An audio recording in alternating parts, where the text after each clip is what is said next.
Assalamualaikum, selamat sejahtera. Nama saya Nordin Dini bin Azhan daripada nombor matrik di 2191845 daripada AT03 yang menerangkan tajuk cara mengamalkan gaya hidup sihat. Okey, dalam era modernisasi ini pasti ramai tertanya apakah cara mengamalkan gaya hidup sihat. Hal ini dikatakan demikian kerana kita sering dikejutkan dengan berita yang tidak berapa sedap untuk didengari berkenaan masalah kesihatan rakyat Malaysia.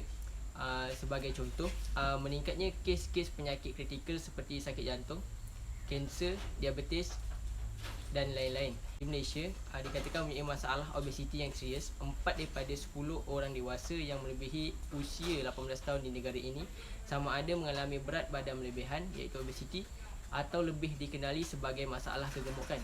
Antara langkah untuk mengamalkan gaya hidup sihat, yang pertama ialah kita perlu menjaga pemakanan seharian. Perkara paling penting dalam mengamalkan gaya hidup sihat adalah dengan mengamalkan pemakanan yang seimbang, di mana ianya meliputi pengambilan pelbagai jenis makanan berdasarkan piramid makanan yang disarankan oleh Kementerian Kesihatan Malaysia, iaitu atau lebih dikenali sebagai KKM. Antara makanan-makanan yang paling utama atau perlu diambil berdasarkan piramid makanan adalah makanan yang tinggi kandungan karbohidrat, seperti nasi dan juga bijirin. Hal ini diperlukan kerana karbohidrat membekalkan tenaga untuk membolehkan tubuh badan kita menjalankan pelbagai urusan kehidupan seharian. Seterusnya, pengambilan makanan yang digalakkan berdasarkan piramid makanan adalah seperti sayur-sayuran, buah-buahan, kerana dengan mengambil makanan tersebut secukupnya, penting untuk membekalkan vitamin serta serat kepada badan manusia. Cara mengamalkan gaya hidup sihat yang kedua ialah melakukan senaman ataupun riadah.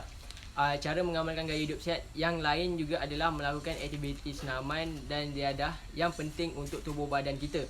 Dengan mengamalkan pengambilan makanan seimbang serta amalan bersenam dan beriadah secara konsisten, ini sekaligus dapat membakar kalori dalam badan dan juga mengurangkan masalah peningkatan berat badan. Aktiviti senaman dan riadah boleh dilakukan sekurang-kurangnya 3 kali seminggu. Anggaran tempoh bagi setiap sesi senaman dan riadah tersebut adalah memadai untuk dilakukan dalam masa lebih kurang 20 hingga ke 30 minit. Yang ketiga, kita juga hendaklah mengelakkan aktiviti-aktiviti yang negatif yang memberi impak tidak baik terhadap tubuh badan kita. Hal ini dikatakan demikian kerana aktiviti sedemikian boleh menjejaskan kesihatan tubuh badan kita dalam jangka masa yang panjang. Contoh aktiviti negatif tersebut adalah seperti penagihan dadah, ketagihan arak, seks rambang dan menghisap rokok. Secara jelasnya, tabiat seperti menghisap rokok ini boleh menyebabkan seseorang mendapat penyakit jantung dan paru-paru. Dengan menghindari merokok juga, anda juga dapat menggunakan wang tersebut untuk menabung dan bercuti atau melakukan aktiviti-aktiviti yang lain yang dapat memberi keseronokan kepada anda. Tambah pula, dengan meminum arak akan mendatangkan implikasi teruk kepada mental serta fizikal kepada mereka yang mengambilnya. Selain itu, dengan terjebaknya seseorang itu kepada penagihan dadah juga boleh menyebabkan punca berlakunya gejala sosial dalam masyarakat. Sebagai peringatan, sesiapa yang terjebak dalam aktiviti negatif ini bukan saja akan menerima kemudaratan kepada diri sendiri, bahkan juga dipandang serong, malahan bakal disisihkan oleh masyarakat.